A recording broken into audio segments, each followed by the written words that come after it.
I'm going to introduce you now to our firebrand. My sister saw at the first Tea Party rally in the spring of 2009 in Roanoke, Virginia, and sent me a video and said, "This is the future of our country." Sonnie Johnson for Breitbart.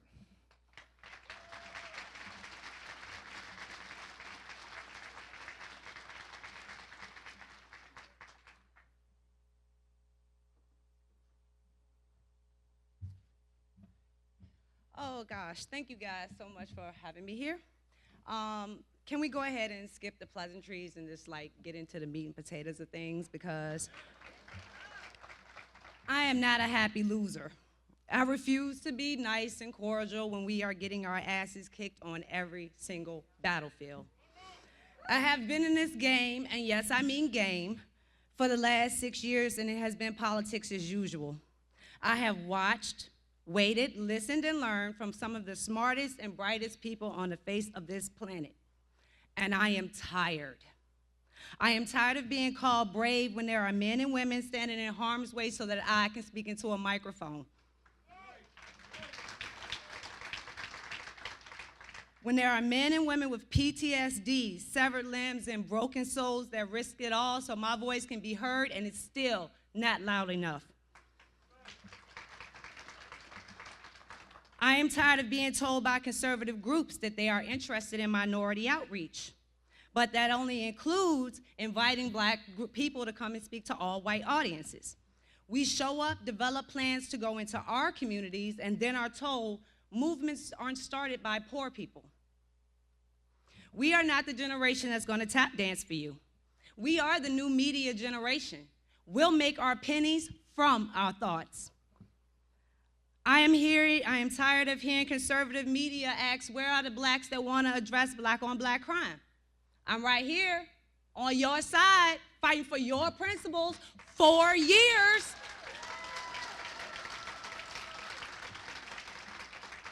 I was warning Tea Party groups about the anger that led to Ferguson. I was warning about the fires that were coming to cities like Baltimore.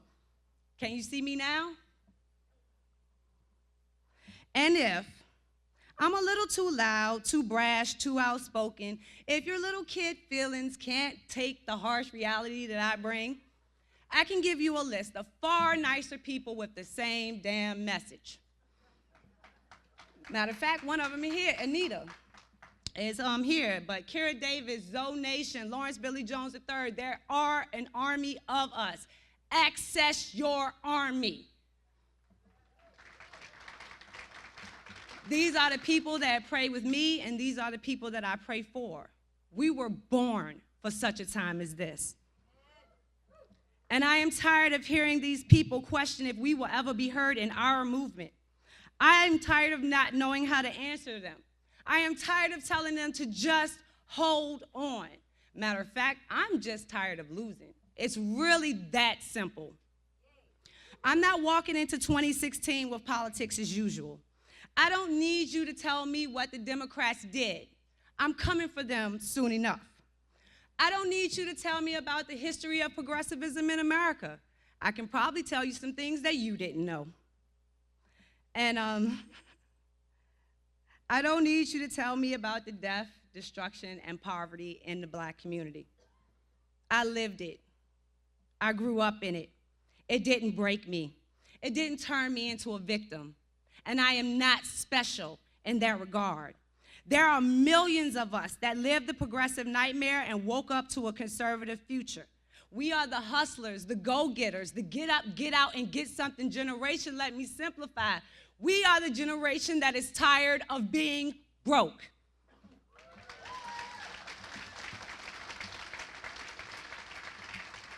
We are tired of progressive economics, education, excessive laws, fees, fines, and regulations. We are tired of being told that we can't defend ourselves. We are tired of being told we cannot worship our God in public with zero shame.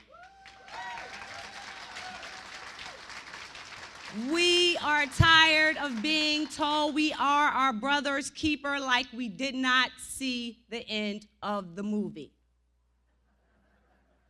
Like I said, I've been in this game for a while now. So when you hear, "I'm tired," coming from a progressive, they're usually crying, complaining, whining. please, I beg of you, don't confuse me with them. See, because Andrew may be gone, Andrew Breitbart may be gone, but his legacy, it stays. We're still here.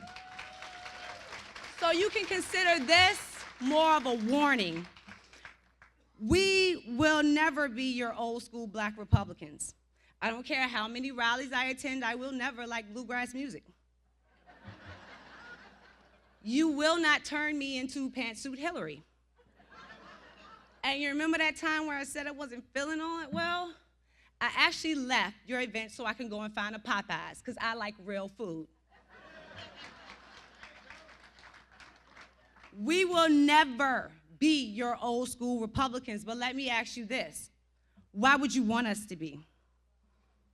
We have learned from Clarence Thomas, Larry Elder, Thomas Sowell, Alan Keyes, J.C. Watson, a personal favorite of mine, Condoleezza Rice. Their brilliance and thoughtfulness has helped most of us shape who we are. There is zero question of the ammunition that they have brought to the intellectual battlefield. But can I get a little Trumpish for a minute?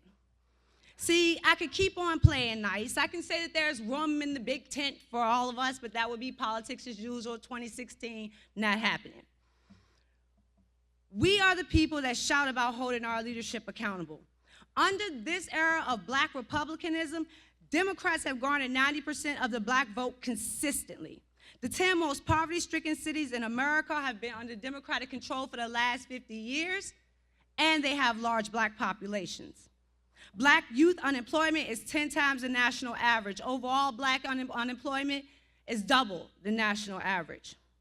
HBCUs, most of which were started by black and Republican partnership after the Civil War, are starting to close their doors. The black family is decimated. Planned Parenthood has killed over 40 million black babies. And all they have to offer you is blacks are on a Democrat plantation. The liberty message, the freedom message, it won't work because they just want free shit. The black community has been fooled and hoodwinked and bamboozled, and then you repeat and get nowhere. Look, I'm a Cowboys fan. Don't ask me to complain about Tom Brady when we suck. Tom Brady is going to be playing today. We're at home licking our wounds. I am not going to talk about an inflated football when we can't get a quarterback to last for more than half a season. And I am not going to complain about Democrats and cry about Black Lives Matter when they are beating us on every single battlefield in the black community. We aren't even in the game. My instincts aren't to develop resolutions but battle plans. We don't need white papers and statistics towards convincing arguments. We need scorching irony that causes a permanent change. And if that's something that the current black leadership doesn't or won't address, I will. So let me give you a glimpse of what comes next. In the short game, you don't build an army with no intention of using it. So whether it's to distract from emails, FBI probes, Clinton Foundation discoveries, because we all know they're coming, or to mobilize voter turnout amongst a group that totally abandoned her in 2008, they left her so fast her shoes fell off. This is a chance that we have right now, but she will use them, as Democrats do, to try to get elected.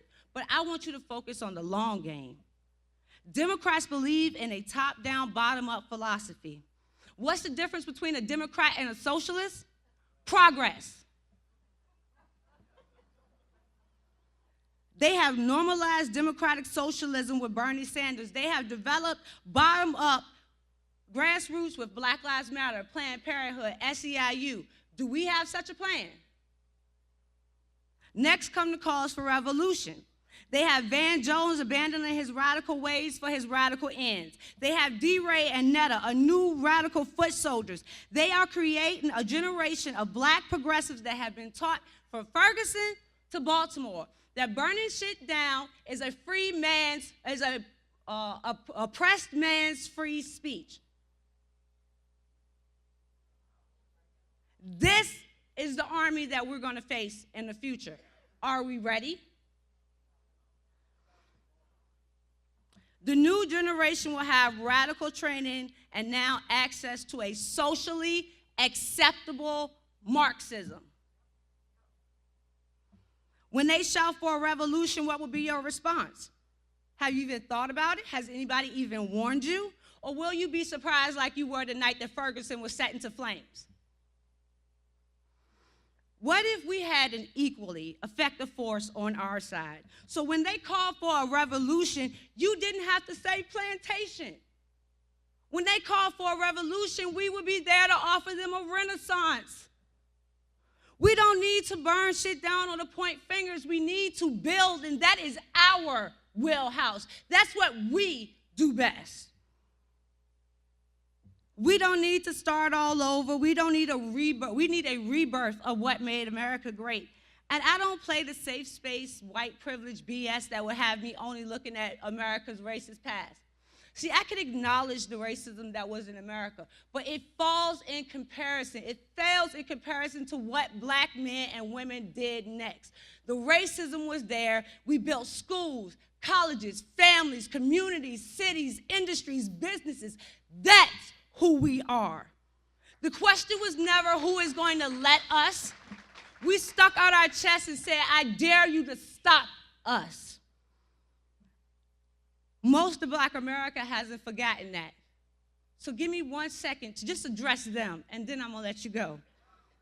Dear Black America, I love you. I swear I do. I love you to death. But Democrats want to be the party of the poor. In order to do that, they must keep you poor.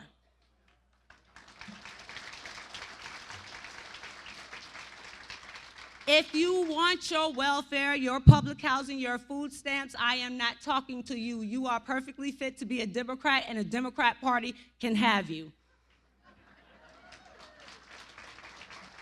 If you want the village to raise your child from preschool to prison, you are perfectly fit to be a Democrat. If white microaggressions keep you up at night tweeting with Sean King and Rachel Dolezal, you're just an idiot. Please don't vote. Now, we've been doing some house cleaning on our side of the aisle, and we haven't got all the snakes out of the grass just yet. But if you want quality education over indoctrination, STEM over Timmy wears a bra, to actually keep score in football, join us for school choice. If you want safe cities, join us in supporting the Second Amendment and do more than just rep your city. Fight for your city. If you want more than a $15 an hour job flipping burgers to stay just over broke, join us in becoming the greatest entrepreneurial age America has ever seen. If you don't want your success measured by the number of times you have been arrested for protest, but the number of zeros you are stacking in your bank account, we'll be the ones making sure the government keeps its hand off of your money. If you want it measured by your family, we'll be the ones making sure your religious and traditional values are safe. If you want it measured by your business, we'll be the ones making sure we cut out the crony capitalism to actually give you a fair shot in the game. We can be the generation that stops bitch moaning and whining and become the generation of builders that is in our American bloodlines. They say we can't do it. I say, watch us.